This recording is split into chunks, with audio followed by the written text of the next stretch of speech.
12 বছর স্কুলে না গিয়েও বেতন, শিক্ষক নেতার বিরুদ্ধে বিস্ফোরক অভিযোগ। 12 বছর স্কুলে যাননি, নেতাগিরি চলল, বেতনও এলো। শিক্ষকের বিরুদ্ধে গুরুতর অভিযোগ। স্ত্রী পঞ্চায়েত প্রধান, সেই জন্যই কি এত ছাড়, উঠছে প্রশ্ন। অভিযোগ ঘিরে শুরু রাজনৈতিক চাপানুতর। এক যুগ ধরে স্কুলে নিয়মিত না গিয়েও মাসের পর মাস বেতন নেওয়ার অভিযোগ উঠল এক পার্শ্ব শিক্ষকের বিরুদ্ধে। অভিযোগ, প্রায় 12 বছর ধরে মালদহের হবিবপুরের একটি প্রাথমিক বিদ্যালয়ে নিয়মিত উপস্থিত ছিলেন না ওই শিক্ষক, অথচ তার বেতন ঠিকই হয়েছে। স্কুলে না গিয়ে কিভাবে এত দিন ধরে তিনি বেতন পেলেন, সেই প্রশ্ন ঘিরেই এখন শুরু হয়েছে জোর বিতর্ক।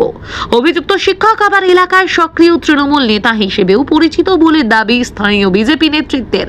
ফলে গোটা ঘটনাকে ঘিরে রাজনৈতিক চাপানুতরও শুরু হয়েছে।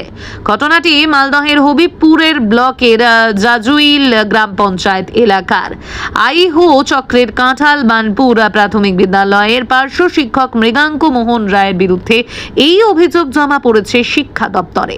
স্থানীয় বাসিন্দা এবং হবিবপুরের বিজেপি নেতৃত্বের পক্ষ থেকে বিষয়টি নিয়ে নিরপেক্ষ তদন্তের দাবি জানানো হয়েছে। স্থানীয় বাসিন্দা ত্রিদীপ রায় সহ কয়েকজন গত 27 জুন এই অভিযোগ দায়ের করেন। তাদের অভিযোগ, মৃগাঙ্ক মোহন রায় দীর্ঘ প্রায় 12 বছর বিদ্যালয়ে নিয়মিত উপস্থিত না থেকেও সরকারি বেতন নিয়ে গিয়েছেন। শুধু তাই নয়, রাজনৈতিক প্রভাব কাজে লাগিয়ে তিনি বিদ্যালয়ে না গিয়েও নিজের চাকরি এবং বেতন দুটোই চালিয়ে গিয়েছেন বলেও অভিযোগ করা হয়েছে। এতদিন ধরে বিষয়টি কিভাবে নজর এড়িয়ে গেল তা নিয়ে প্রশ্ন উঠছে। তবে তার বিরুদ্ধে ওঠা সমস্ত অভিযোগ সরাসরি অস্বীকার করেছেন মৃগাঙ্ক মোহন রায়।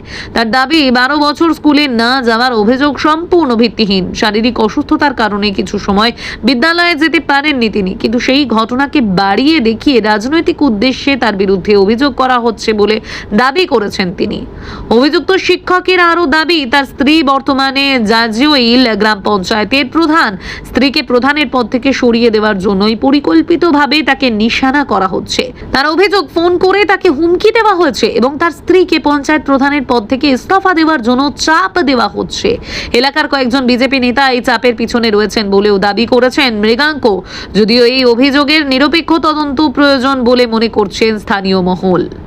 মৃগাঙ্ক মোহন রায় জানিয়েছেন, তদন্ত হলে তিনি তার বিরুদ্ধে ওঠা অভিযোগের জবাব দেবেন। তদন্তকারী আধিকারিকদের সামনে প্রয়োজনীয় নথি ও প্রমাণ তুলে ধরবেন বলেও জানিয়েছেন তিনি। তার বক্তব্য, রাজনৈতিক বিরোধের কারণে তাকে এবং তার পরিবারকে হেনস্থা করার চেষ্টা চলছে।